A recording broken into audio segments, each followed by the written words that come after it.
Hello everyone, welcome back to Mr. Lee's Math Class Videos. I'm Mr. Lee. We're picking it up in section 2.1. This is the second half of the video in Unit 3. So we've talked about how to convert between the different methods, word description, roster method, and set builder notation.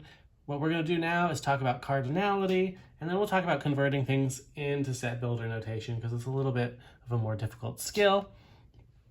So cardinality is the number of elements in a set. Sometimes there's nothing in a set, sometimes it's infinite, but most of the things are going to fall somewhere in between.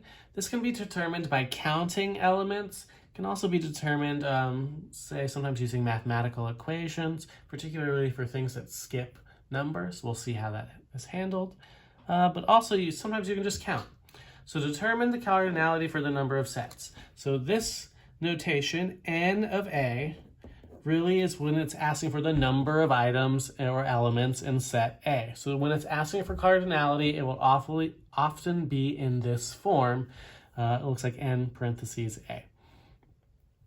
So determine the cardinality of the following sets. The set of days of the week. It's a fancy way of asking you how many days are there in a week.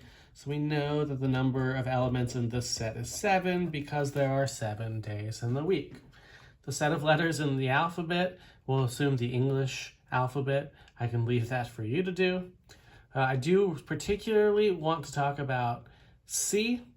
C counts from 10, 12, 14, 16. The ... means it continues in this pattern until it hits 32. So strategically, think about counting from 0 to 9. How many numbers are in this set if you count by 1? Well, you do 9 minus 0, which is 9, but then you actually have to add 1 because it talks about the distance, but it doesn't include the 1 at the beginning. So then there's actually 10 total digits from 0 to 9. This is similar. Normally, though, we would have divided this by 1 because we're counting by ones. So the general strategy that I would consider it, if you're counting by 2s, you can count them on your hands until you're done. You can also take the end number minus the starting number and divide it by what you're counting by, and then just like on this last one, add 1 when you are done. So in this case, 32 minus 10 over 2 plus 1. So this would be 22 over 2 plus 1, which is 11 plus 1, which is 12, which is the number of items in this set is 12.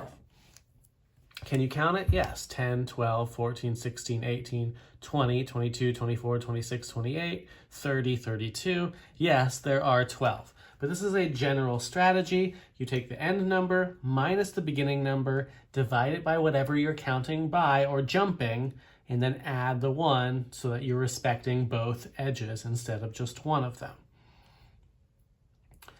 This one says x, the set of all x, such as x is a natural number and x is odd. This is the equivalent of the statement 1, 3, 5, 7, ...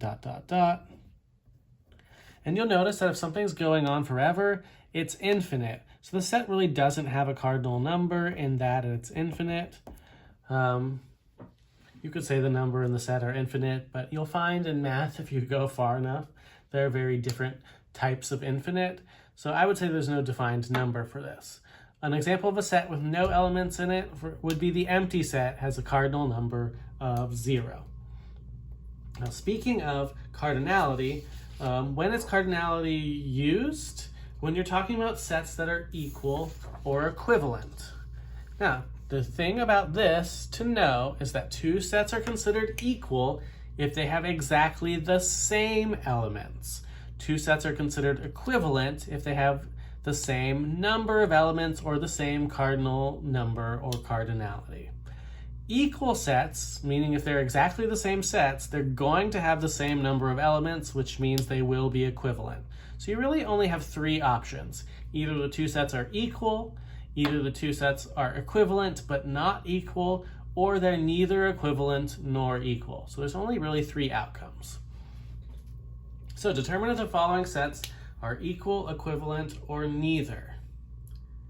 So the set of all days of the week and 1, 2, 3, 4, 5, 6, 7. Well, clearly the sets of the days of the week and those numbers are not the same.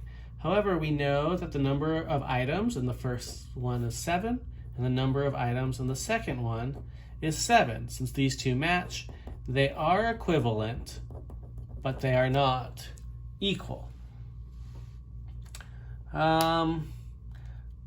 We'll let you do B. I do want to talk about something specific on C. Elements in a set in roster method, if they get repeated, do not add additional elements to the set. For example, in this one, when you see 5 listed 5 times, there's no real need or reason to do that because 5 is already in the set. So you only really need to do in roster method unique elements. It's not wrong to include the other ones, but these don't actually add anything. So because even though this looks like there's a lot of elements in there, there are only really 4 unique elements in this set.